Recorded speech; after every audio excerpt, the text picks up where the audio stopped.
Evolved from the fact that my mother was from an environment that had anger as sort of a tool that was used primarily as a disciplinary action, but in such a way that she became afraid of it. And so both my sister and I were encouraged at a very young age to not display overt displays of emotion, which manifested in me as a fear of confrontation that I think ultimately the one loophole that I had creatively was music. So I could get away with being emotionally available through music. And then each one of these records throughout the process has become sort of synonymous with a certain psychological aberration that I've been trying to work through. Strapping a Lad, for example, was anger or confrontation or fear or things like this. So, hey to you as well.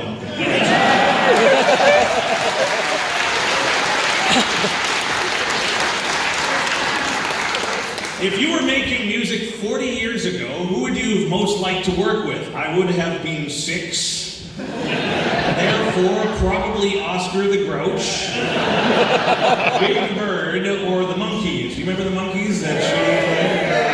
He took the last train to Carsville and he met you at the station. Actually, I remember being a kid and there was a traveling troupe of musicians that showed up in our school, and somebody had played the Chapman stick. And I was just like, that's clearly the instrument that I want to learn.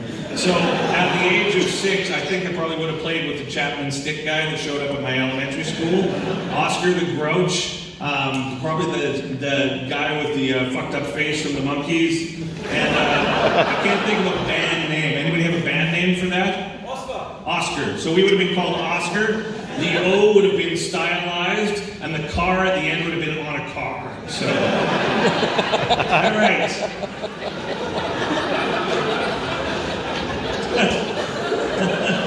Okay.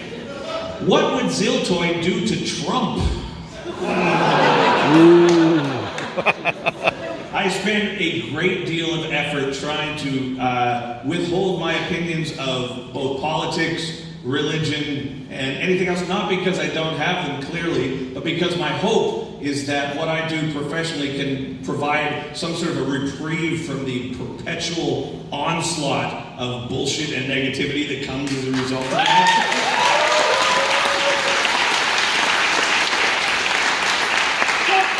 But it's also interesting because as a musician you get told two very contradictory things. First off, I played a show in Israel the other week, and the amount of bullshit that I had, people just you're just a fucking terrible person for going to Israel, and I'm just thinking, well, I got friends there, and it's a bunch of human beings, and I'm not going on behalf of a government. It's like, I'd play in Palestine too, it doesn't matter. It's like what I'm trying to do is play music for people. And then the next day, I got a thing, someone saying, musicians should just shut the fuck up. You should just play your guitar and shut the fuck up. So I can't quite understand what our role should be. Because whereas it's like, if you've got a voice, you need to be able to use that voice to be able to say something. Yet at the same time, if you use that voice, it's like, well, you missed your fucking guitar, you better fucking shut the fuck up. I pay your bills. It's like, eat all the dicks, you fucking motherfucker.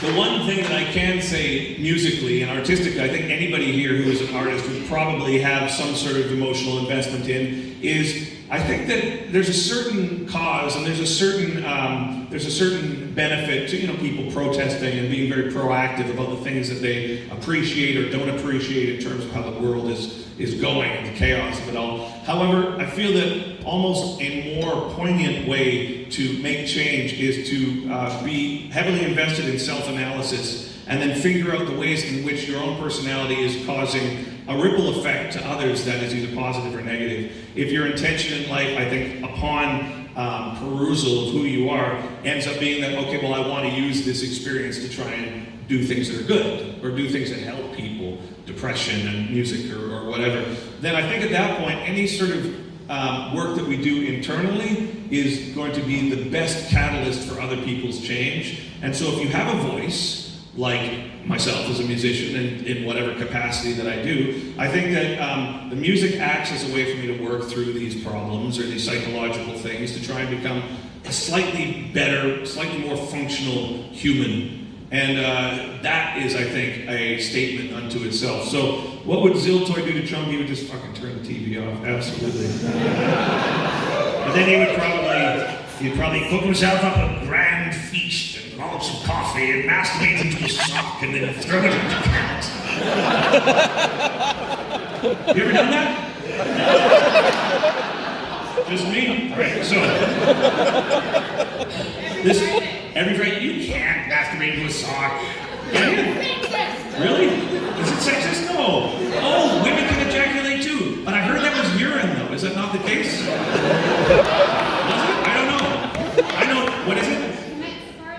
It is? It's a mix of urine and. Sorry? It's like partly mixed with like slightly urine and ejaculate from the. Really? So she could ejaculate into a sock, technically? Fucking news to me, thank you. I mean, I've had such limited, like, sexual experience, but I can't imagine that it's much different, like, full stop. It's just kind of like, that's, for me, sex has always been, specifically when it comes to my creative process, it's just such an annoyance. You know what I mean? I'll be working, I'm just like, oh, fuck, okay. But it's good to know that that is the case. I'm actually going to look that up. Just for research. Every Friday, we research female ejaculation. Hey, high five. Brought the wife over here from Ireland as part of her 40th birthday. Any chance you could sing her happy birthday? Her name is Olivia Rock. Happy birthday to you. Happy birthday to you. Happy birthday, dear Olivia Rock. Doesn't quite flow off the tongue. Happy birthday to you.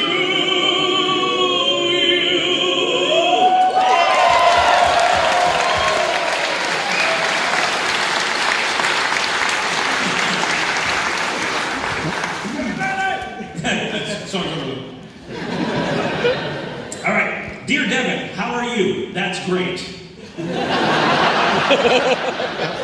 I was going to say, I feel like a combination of all the things right now, because by the end of a tour, you're in this frame of mind, you're like, well, I'm almost done. And you get to go home, but that you have this sort of part of you that turns itself away from this, which is really awkward because then you become disconnected. But apparently that's great, so. Tell me, why did you decide to re-record Truth for Transcendence? Okay, so before I get on, oh wait, it says not a criticism with spelling, and he was aware of that, so that's very nice. As I love both versions, I just worry that Devin of the, present, has more faith in Devin of the future than Devin of the past. Please trust that we love everything you have done, are doing, and will do with a little heart. Thank you very much. Okay, so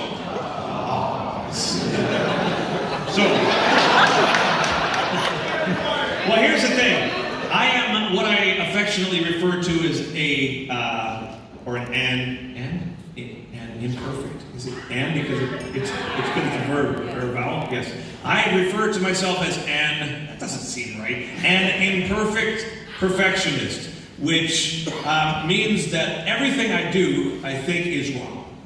But I think that it's close enough. My criteria for being able to release a song to the public is that although it will never be perfect sonically, just as things change, and as my vision for this stuff is so beyond my capacity or any of our capacity, I think it's a pain in the ass.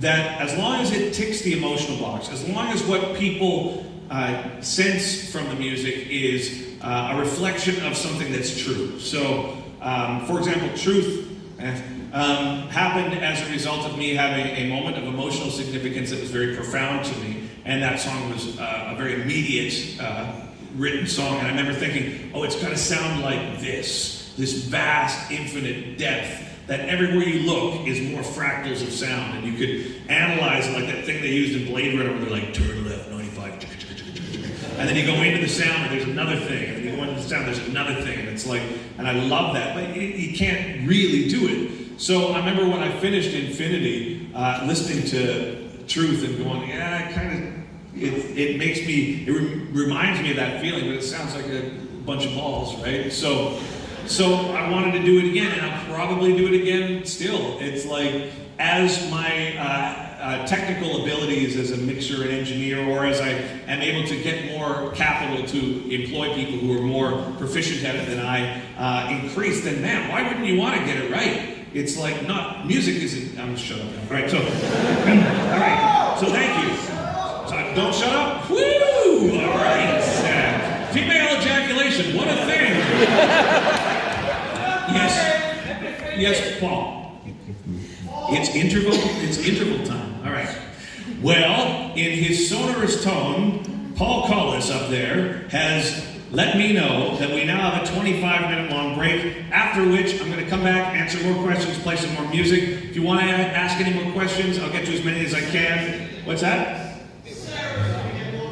Sarah's going to get more drinks? Sarah, just, if you've got for everybody, then I think everybody, you should give it up for Sarah, who's buying it.